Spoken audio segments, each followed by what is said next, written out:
আচ্ছা, আমি এখানে প্রথমে দেখো সব আইব্রোজের শেপগুলো মোটামুটি দেখিয়ে দিচ্ছি। হ্যাঁ, আমি এখানে আইব্রোজের শেপগুলো মোটামুটি দেখিয়ে দিচ্ছি। দেখো তোমরা এখান দিয়ে দেখতেই পাচ্ছ প্রথমে কটা শেপ আছে, একটা, দুটো, তিনটে, চারটে, আর এখানে হচ্ছে পাঁচটা। টোটাল পাঁচখানা শেপ কিন্তু এখানে আছে। দূর থেকে দেখাই, জিনিসটা খেয়াল করো।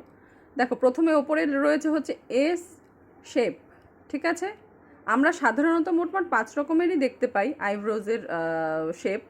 এবার যার যেরকম, তার বাদ দিয়েও যার যেরকম শেপ হয় সেগুলো আস্তে আস্তে হাত যখন সেট হয়ে যায় আমাদের আইব্রোজের করতে করতে, আইব্রোজ করতে করতে যখন হাত সেট হয়ে যায় না, তখন সেগুলো করে নেওয়া যায়। সেগুলো করতে অতটা অসুবিধা হয় না। মোটমাট সাধারণত ক ধরনের শেপ হয় সেটা তোমাদের একটা আইডিয়া দেওয়ার জন্য আমি জাস্ট এটা করেছি, একে বোঝানোর একটা চেষ্টা করেছি।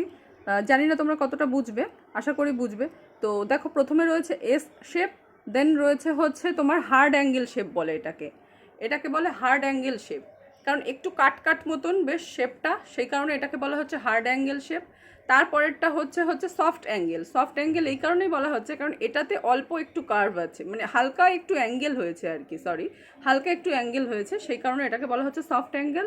দেন তারপর হচ্ছে একটা স্ট্রেট মতন আছে, একটু স্ট্রেট, সেই কারণে এটাকে স্ট্রেট বলা হচ্ছে। দেন তারপরে নেক্সট একদম সবার শেষে যেটা আমরা দেখতে পাচ্ছি হচ্ছে সেটাকে বলা হচ্ছে রাউন্ড বা ওভাল, তোমরা যাই বলো। এই হচ্ছে মোটামুটি এই কটা শেপই সাধারণত কিন্তু আইব্রোজে হয়ে থাকে, ঠিক আছে।